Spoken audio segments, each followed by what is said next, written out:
বিশ্ববিদ্যালয় বলতে কিছু নাই। আজকে আমরা সবাই একত্রিত হয়েছি সম্মিলিত বেসরকারি বিশ্ববিদ্যালয়ের হয়ে। আজকে আমরা আশা করেছিলাম আমরা আমাদের আহত ভাইদেরকে তাদের বিষয়ে যে চিকিৎসা এবং তাদের যে বিচার ব্যবস্থাতে অগ্রগতি সেই বিষয়ে আমরা সরকার থেকে কোনো কার্যক্রম দেখব, কিন্তু এতদিন যাওয়ার পরেও আমরা সরকার থেকে তাদের বিচার ব্যবস্থায় কোনো অগ্রগতি দেখছি না।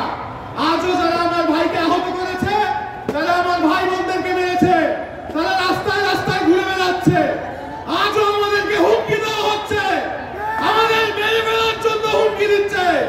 দেয়ালে দেয়ালে রেখে যাচ্ছে সমন্বয়ক মৃত্যুর জন্য তৈরি হও। ভাই, আমরা তো সেদিন গুলির সামনে দাঁড়াইছিলাম, সেদিনই মৃত্যুর ত্যাগ করে দাঁড়াইছি। আজকে আমাদেরকে কিসের ভয় দেখাচ্ছেন? আর সরকারকে বলে দিতে চাই, আপনারা যদি আমার আহত এবং নিহত ভাই বোনদের বিচারের দাবি পূরণ না করতে পারেন, তাহলে সেখানে আপনারা বসে আছেন কেন?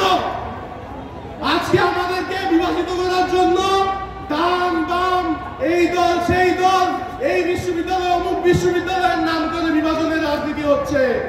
আমরা বলে দিতে চাই, আজকে যখন আমরা একত্রিত হয়েছি, আমরা সম্মিলিত হিসেবে একত্রিত হয়েছি, কোনো ডান বাম বা দলীয় পরিচয় নয়।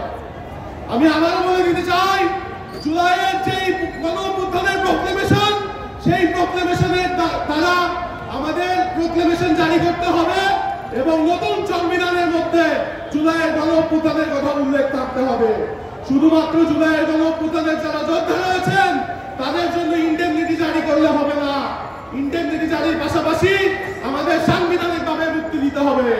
আমরা দেখেছি আগে হাসিনা সরকার এসে ইন্ডেমনিটিকে বাতিল ঘোষণা করেছে।